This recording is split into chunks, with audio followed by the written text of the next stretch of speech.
The 19th of August 2024, the day a group of young adults carried out one of the largest crypto heists ever recorded. 20-year-old Malone, 18-year-old Virch, 21-year-old Jendiel Serrano, Danish Can and Chen. These kids targeted a single Genesis creditor who had no idea they were about to lose a staggering $230 million worth of Bitcoin.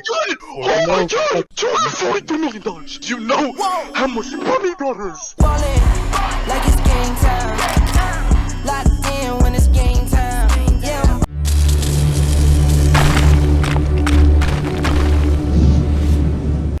Alright, man. What it is, y'all boys. We on today with something a little interesting.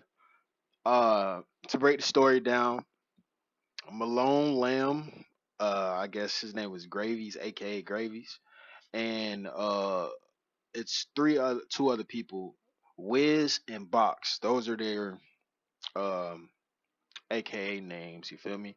They all friends, but they was able to steal $230 million worth of Bitcoin. So they pretty much scammed and was able to spend it. They was spending their money on luxury cars, clubs, private jets, and they was living it up for whatever time, however long they had it. But we're gonna get into this video, see what's going on. Make sure y'all like, comment, subscribe, and you know what I'm saying, get me on the front page. Y'all already know to get the algorithm going. I need y'all boys. You know what I'm saying? I can't do this without y'all. You feel me? Oh my god! $242 million! Do you know how much money that is? Like it's game time. Locked in when it's game time. Yeah, I'm ballin'. Hopefully I don't get copyrighted by this music. I might cover it. Like it's game time. I wake up, flex, thumb down that check. No drip, this time to run it. Homeboy was lit. It's the 19th of August 2024, the day a group of young adults carried out one of the largest crypto heists ever recorded. 20-year-old Malone, 18-year-old Virch, 21-year-old Jendiel Serrano, Danish Can and Chen. These kids targeted a single Genesis creditor who had no idea they were about to lose a staggering $230 million worth of Bitcoin. Damn. But how did they pull it off? 230 million? God damn. I be wishing for a lick like that, bro, but that's just too much. You know what I'm saying? I probably don't even touch the 230, bro. I might fuck around and use two of that bitch just in case. You know what I mean? Alright, my bad. Were they expert hackers with advanced coding skills? Well, it was much simpler than it seems. These scammers did something very clever. They hacked into basic human nature.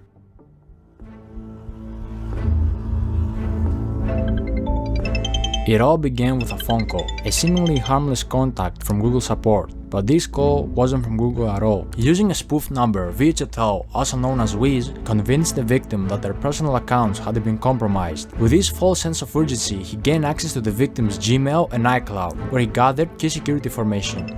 Another call followed, this time from Jendiel Serrano, aka Box, claiming to be a representative from Gemini, the crypto exchange the victim used. Damn, they had a whole setup? Damn, where is my... You know what, let me not. I wouldn't even want to get in no situation like this. The victim was tricked into believing their account was under attack. Under pressure and convinced they needed to act fast, the victim reset their two-factor authentication settings, giving the thieves the access they needed to take control of the Gemini account, quickly sending funds to a compromised wallet. The situation was spiraling, but the victim had no idea. When he was asked to use AnyDesk, a remote access software, it seemed like another step in securing their assets, but in reality, it was the final blow. As the victim unknowingly shared the screen, the private keys to their Bitcoin wallet were exposed, and in just a few clicks, the digital fortune was transferred into the hands of the thieves. Oh wow. No way. Oh my god. way. I see it, bro. It's on the blockchain. It's on the blockchain, bro. Oh my way. god. Why do they take everything?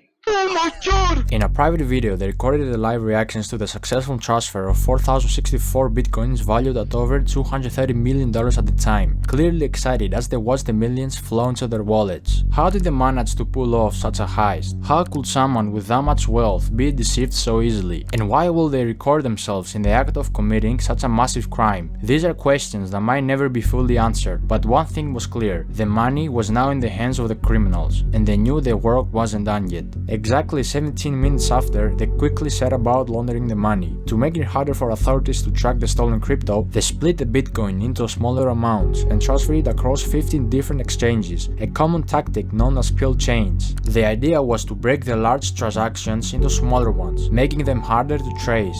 Bitcoin was swapped for Litecoin, Litecoin was swapped for Ethereum, and Ethereum was swapped for Monero. The process took several days, with constant swapping between different currencies and exchanges, further obscuring the trail. Go to the top right, the settings bar.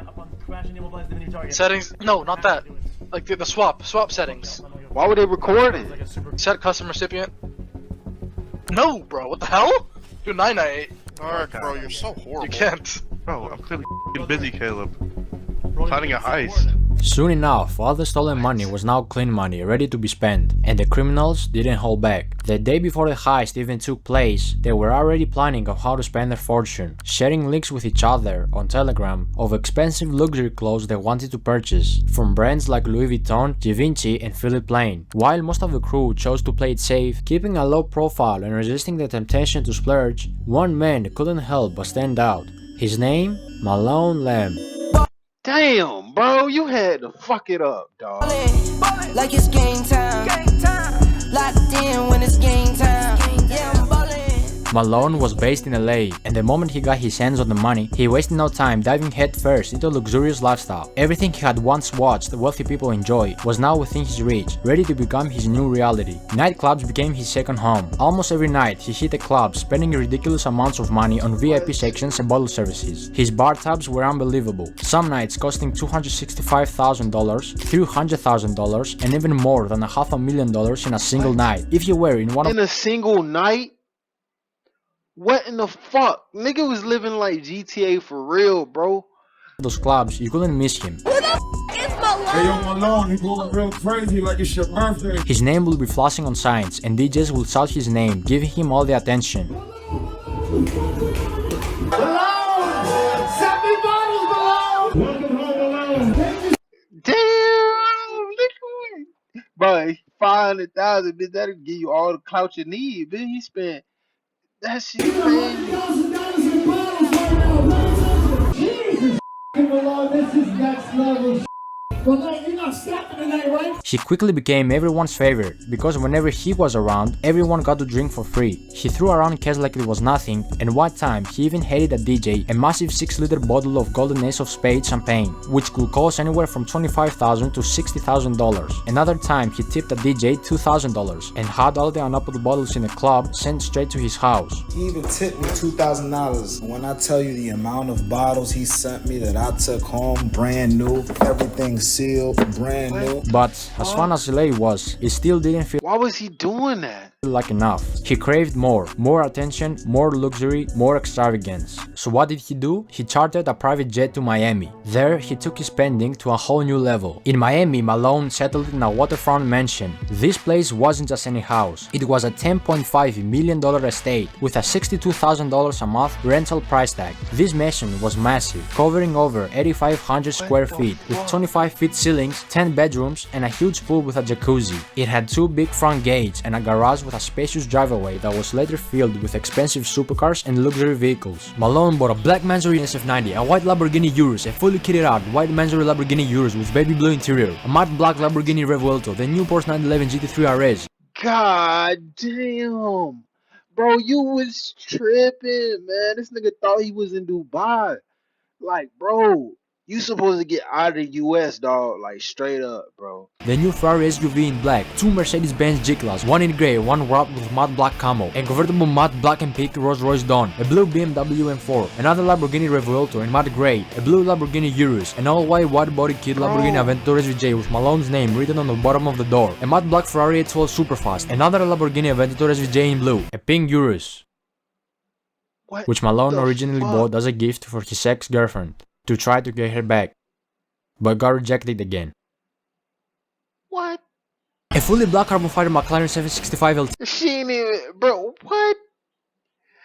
Bro, this is mine. Like, this is mine fucking me, dog. Like, A blue Pagani Huayra, and many more cars. If you didn't realize it by now, Malone was always rolling with fashion. He rocked high-end designer pieces like Louis Vuitton and Givenchy. His style was expensive, with the most expensive piece of clothing being the Moncler Maya 70 by Paul Manges jacket, which alone cost $50,000 or more. But after all this wasted money on clubs and cars, Malone finally decided to invest his money in timeless pieces that would hold a value over time, like these Cuban link chain bracelets filled with diamonds, a Rachel Millie covered in diamonds, and a diamond ring for each one of his fingers. One Rachel Millie wasn't enough, of course, so he bought multiple. Even his glasses had diamonds. Yo, don't take no video. Malone wasn't just a millionaire obsessed with himself. He had a generous side, often using his wealth to give back to others in need. He bought 5 Birkin bags and gave them away to random girls at the club.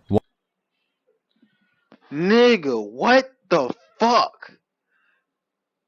Like, I want to know what the cut was, but at the end of the day, like, I guess $230 million split between 3 dudes, bro.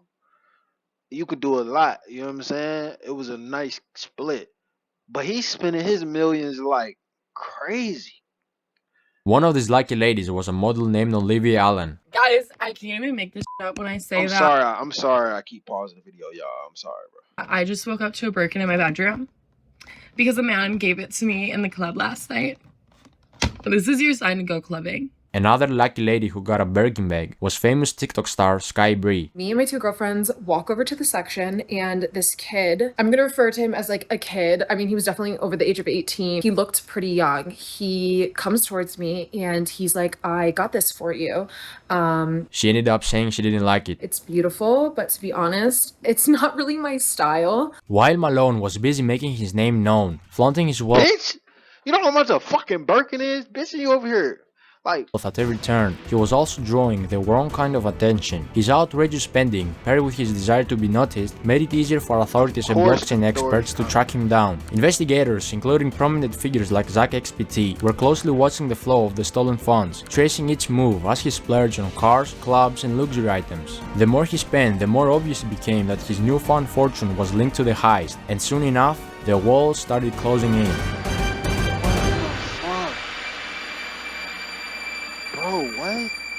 Malone thought he was untouchable, but behind the scenes, law enforcement and experts like Zach XPT were already connecting the dots. Through his flashy spending, investigators tracked large transactions linked to the stolen Bitcoin, using blockchain analysis to map out the movement of funds. What's more, both Box and Wiz slipped up during the process of laundering the funds. On several occasions, they accidentally leaked the stolen funds with their personal assets. Wiz, for example, also leaked his full name during a screen recording, while Box reused deposit addresses, making it easier to trace the funds back to them. These mistakes, combined with recorded conversations and digital footprints, painted a clear picture of the criminals' activities. By mid-September 2024, the FBI and other authorities had gathered enough evidence to act. On the 19th of September, federal agents raided Malone's Miami mansion, where he was arrested, surrounded by all the luxuries he had bought with a stolen fortune. We hear boom, and we thought that was a shooting in the neighborhood, and we saw a lot of police.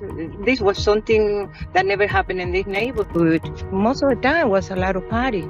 It was party because I can hear from my house the music. It was a stark contrast. Malone, who had lived like a king for just a short while, was now being led away in handcuffs. Authorities were able to freeze over $9 million in stolen funds, with $500,000 already returned to the victim. However, a significant portion of the stolen money remains in cryptocurrency wallets. At the time of making this video, $21 million linked to Box is still sitting in one wallet, while Virche Tao, also known as Wiz, has around $39 million tied up to his account. Additionally, $4 million of Malone's funds remain untouched in another that nigga had $4 million left. wallet. But what happened to everything else he bought? The cars, the clubs, the private jets, and all the flashy stuff. See, when a criminal buys luxury items, like cars, with stolen money and later gets arrested, the government steps in and seizes those assets through a process called asset forfeiture. This allows law enforcement to take control of anything purchased with illegally obtained funds, such as cars, houses, or expensive jewelry. Once these assets are seized, they are usually put up for auction. auction. In many cases, dealerships or buyers, including the same dealer who originally sold the cars, can purchase them again, often at a lower price than they were initially sold for. The money made from these auctions then is used in a couple of ways. A portion of it will go toward compensating the victims of the crime, helping to recover some of the stolen funds, while another portion could be used to cover the cost of the investigation and legal proceedings. If the victim is lucky, he can get 50 to 65% back after the auction and administrative fees, the cut the investigators will get. However, in Malone's case, 3 of the cars he purchased, the Mandatory Lamborghini Urus, the Lamborghini Revuelto, and the Porsche 911 GT3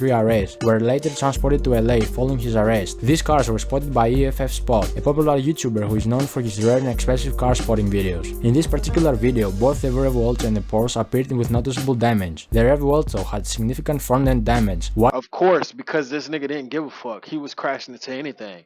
This nigga was a full-blown crash out, like dead ass.